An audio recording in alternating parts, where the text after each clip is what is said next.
Hello and welcome to another Diablo 2 video. I am Lemuel24 and today I'm bringing you a run project from the Project Diablo 2 mod.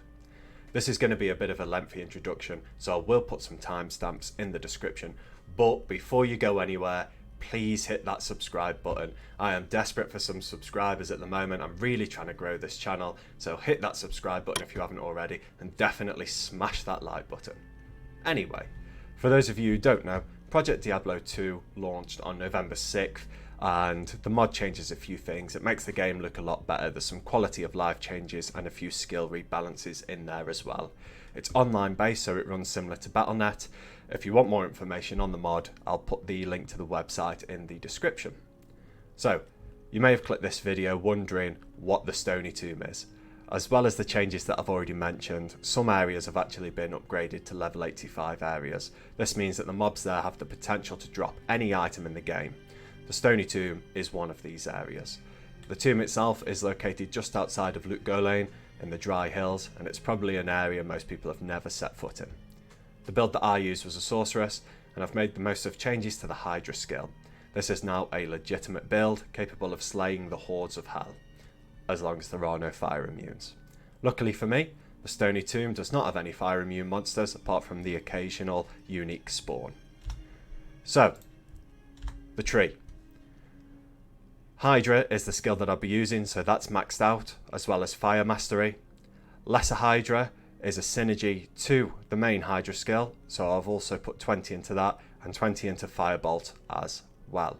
The difference between the Lesser Hydra and the Hydra: the main Hydra uses the Fireball skill, the Lesser Hydra uses the Firebolt skill. So if you're looking to hit mobs, it's best to go with the big Hydra because of that AoE element to the skill.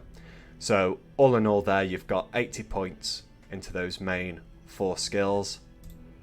In the lightning, I've got static field, I've got telekinesis, and I've got teleport, and nothing in cold. Any leftover skills that I've got, I've sort of put into warmth, and I've put into teleport just to help with mana sustain. I've heard people say you can use cold enchant and it helps you make damage, but that's not something I've really looked into because on players 1, my mercenary's doing enough damage to deal with any fire immunes that do turn up. So that's where I am with the skill tree. Let's go over the gear that I had at the start of these runs. So I was running a 3-piece Telresha with the lidless eye, this lovely corrupted Herodic crest which gave me 2 open sockets, so 50 magic find from there, and the fire spun cloth. So the 3-piece set gives you an extra 40 to magic find, and I get some minus enemy fire resistance plus skill and a bit of faster cast rate to boot, which is nice. I've got the Angelic Mantle armor, Angelic Wings amulet, and 2 Angelic Halo rings. So the rings give you 50% each, magic find that is, and the amulet gives you +1 to skills when you've got this many parts of the set. I've got a lidless wall shield, +1 to skills, some pretty tasty chance guards, and some 32 MF boots that I got from gambling. All of this stuff I managed to pick up through 2 playthroughs, this sorceress and the windy druid that I started with, so it was kind of easy to get this stuff from full playthroughs. The charms that I've got are a mixture of faster hit recovery, a few bits of life, and resistances, apart from this one GG fire skills grand charm which has got 15 to life. So that's all the gear. In terms of stats, we're looking at magic find of 279, which is pretty nice, quite high. I'm currently in a normal game, so my resistances are looking a bit better than they are. The beautiful thing about this build, and using it specifically in the Stony tomb, is because the Stony tomb is made up of little rooms that have branched out, you can actually stand outside of those rooms, cast your Hydra into the room, so you will not receive any damage, you're nice and safe, and your Hydras are taking care of all of the mobs in there. So you can run with basically no gear, stay safe, and kill monsters, which is great if you're a new character low on gear, or if you've really ramped up the magic find on your character and your survivability is pretty low. So anyway, that's enough of an introduction, I think. Let's see some drops! first drop comes on run number 3. My Hydras take care of these scarabs and I get myself a Worldstone shard. A lovely first drop.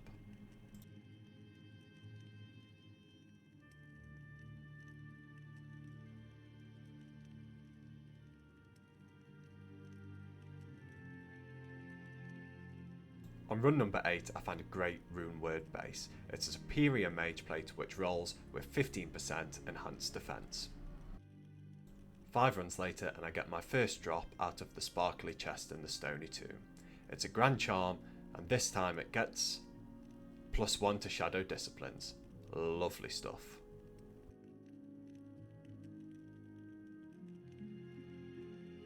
My first noteworthy unique drops on run 19 and eventually it is a unique bone wand. This is Graven Spine, which is a nice little early level item for the Necromancer. Just 2 runs later and we get more luck with the Grand Charms. I'll wait a second while I identify this. 1 to offensive auras and 11% extra gold. Beautiful. 9 runs later and it's a hat trick of Grand Charms. What do we get this time?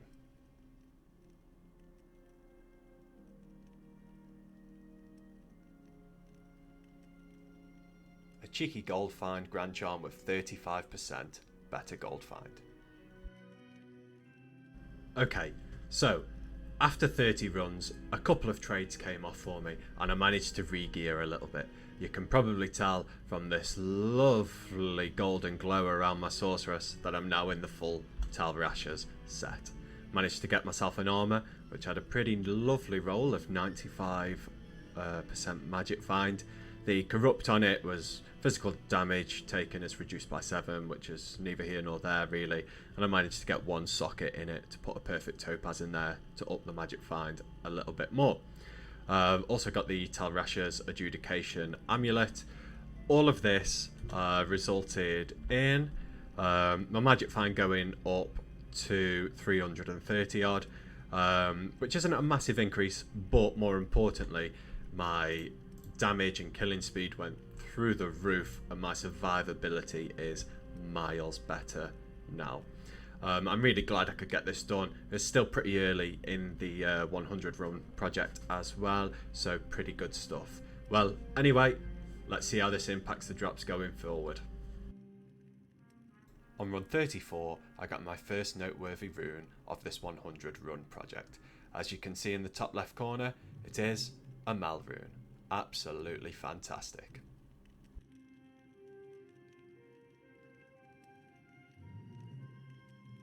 A minute or so later in that exact same run, I get another noteworthy drop. This time it comes from an armour stand, it's a Zakarum shield, and it rolls with a resistance of 42. A really good potential spirit base. Run 38, and another drop from the sparkly chest, it's another Worldstone shard.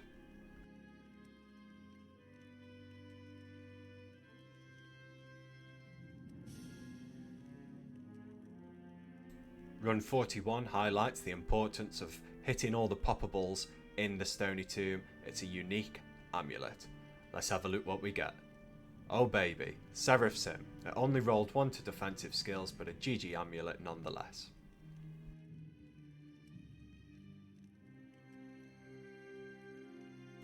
The second rune drop of this run project coming up on run 49. It comes from one of the chests and it is a pull rune.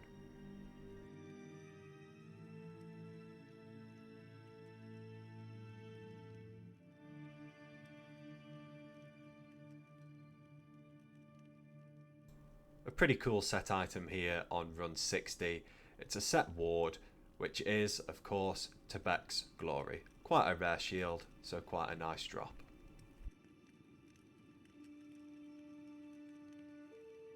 On run 62, I get a drop quite early into the run. It is a unique Elder Staff.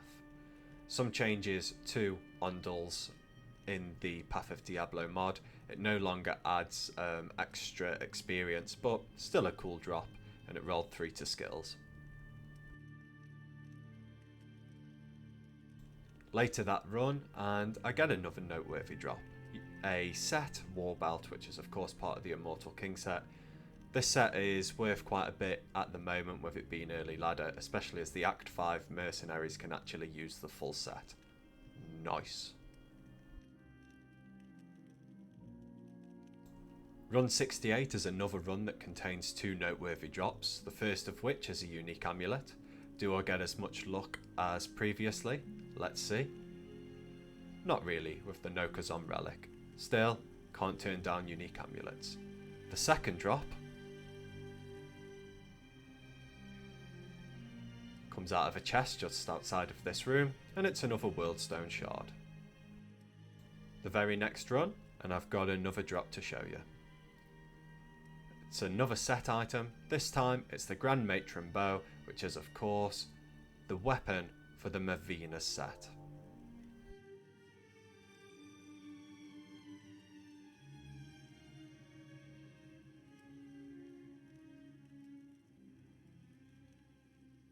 Run 75 brings a pretty GG drop. It is another unique piece of jewellery, this time a ring.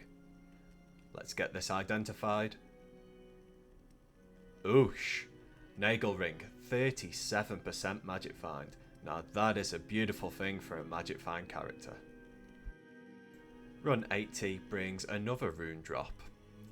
This time, it's a little bit of a lower rune and a fell rune. I wouldn't normally show these, but it's early on in the ladder, so every little helps. Run 81, and my Hydras are taking care of business while I identify this Grand Charm, and another part of the Immortal King set. Yes!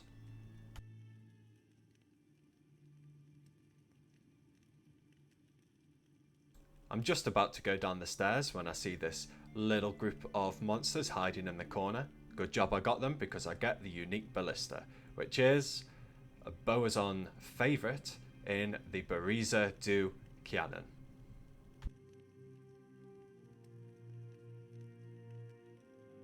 Probably my favourite drop of this 100 run project coming up next, and as you can see in the top corner, it's a unique Grim Helm Ethereal Roll.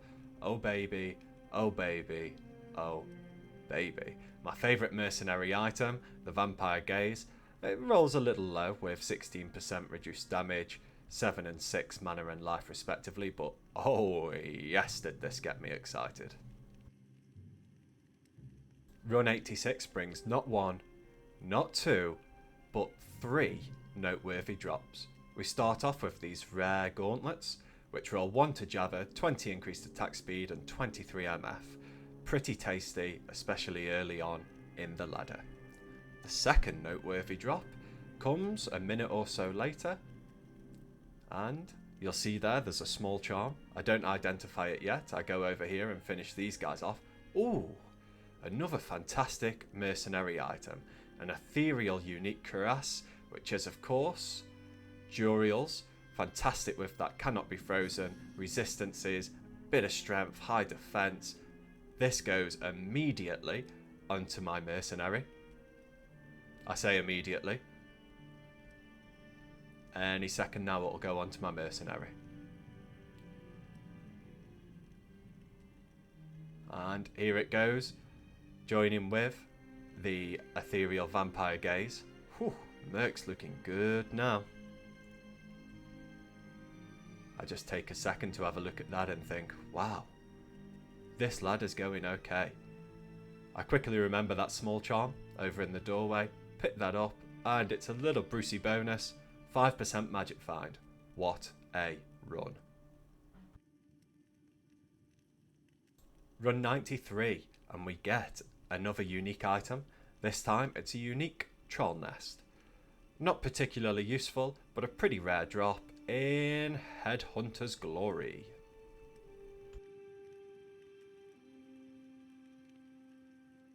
Run 97, and I nearly forgot to open this sarcophagus in the corner.